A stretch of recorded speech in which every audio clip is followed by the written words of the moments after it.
Praise the Lord. தேவனுக்கு மகிமை உண்டாவதாக.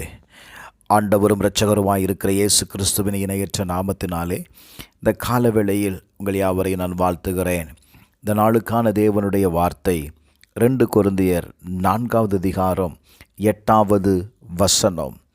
நாங்கள் எப்பக்கத்திலும் நெருக்கப்பட்டும் ஒடுங்கி போகிறதில்லை, கலக்கமடைந்தும் மன முறிவு அடைகிறது இல்லை.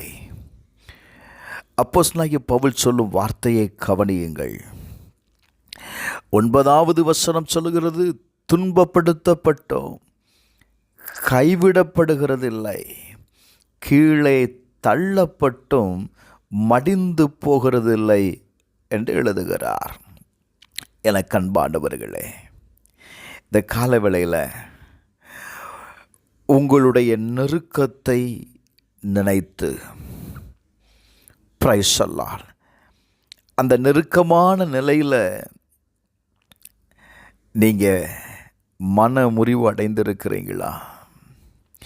ஐயோ, நான் கீழே தள்ளப்பட்டு கிடக்கிறேனே, துன்பப்படுத்தப்பட்டும் கைவிடப்பட்ட நிலையில் இருக்கிறேனே,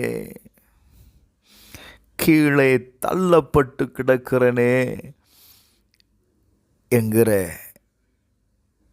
எண்ணத்தில், நினைவுகளில் நீங்கள் வாழ்வீங்க அப்படின்னா, இந்த கால வேளையில் கர்த்தருடைய ஆவியானவர் உங்களை பலப்படுத்தும்படி இன்றைக்கு உதவி செய்வார். எனக்கு அன்பானவர்களே, தாவீது சொல்லும்போது சங்கீதம் 56வது அதிகாரம் 2வது வசனத்தை வாசிப்பீர்களேயானால், என் சத்துருக்கள் நாள்தோறும் என்னை விழுங்க பார்க்கிறார்கள்.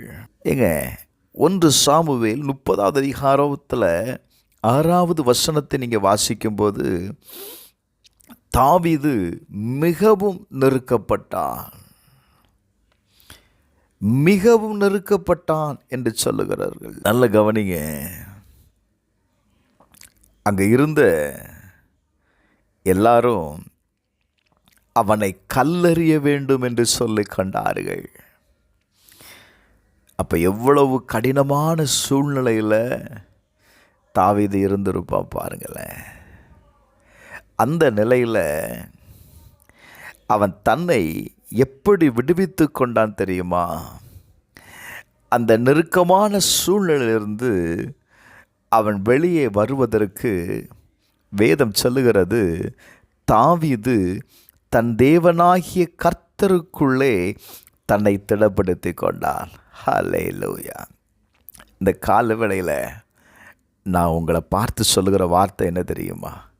எல்லா பக்கத்திலும் நெருக்கப்பட்டு ஒடுங்கி போன நிலையில், கலக்கமடைந்தவர்களாய், மனமுறிவு உடையவர்களாய், துன்படுத்தப்பட்டும் கைவிடப்பட்டும் கீழே தள்ளப்பட்டும் இருக்கிற நிலையில்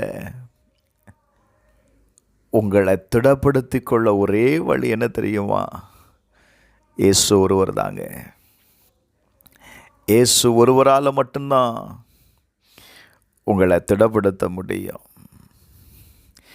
வேதம் சொல்லுகிறது, நான் உங்களை திக்கற்றவர்களாக விடேன் என்று எழுதப்பட்டிருக்கிறது. யாக்கோபு 1வது அதிகாரம் 2வது வசனத்தை வாசிக்கும்போது, என் சகோதரரே, நீங்கள் பலவிதமான சோதனைகளில் அகப்படும்போது உங்கள் விசுவாசத்தின் பரீட்சையானது பொறுமையை உண்டாக்கும் என்று அறிந்து அதை மிகுந்த சந்தோஷமாயிருங்கள். Praise the Lord. நீங்கள் பலவிதமான சோதனையில் அகப்படும் பொழுது அதை சந்தோஷமாய் எண்ணணுமா? நீங்கள் பூரணராயும் நிறைவுள்ளவர்களாக இருக்கும்படி பொறுமையானது பூரண கிரியையை செய்ய கடவது. இந்த காலவேளையில் நீங்கள் எப்படிப்பட்ட சோதனையில் இருந்தாலும் எப்படிப்பட்ட சூழ்நிலையில் அகப்பட்டிருந்தாலும் கிறிஸ்து இயேசுவுக்குள் நீங்கள் உங்களை திடப்படுத்தி கொள்ளும் பொழுது நான் சொல்லுவேன், அது உங்களுக்கு ஒரு பூரணத்தை கொடுக்கும். உங்களை நிறைவுள்ளவர்களாக இருக்கும்படி செய்யுங்க. கிறிஸ்து இயேசுவுக்குள் உங்களை திடப்படுத்தி கொள்ளுங்க.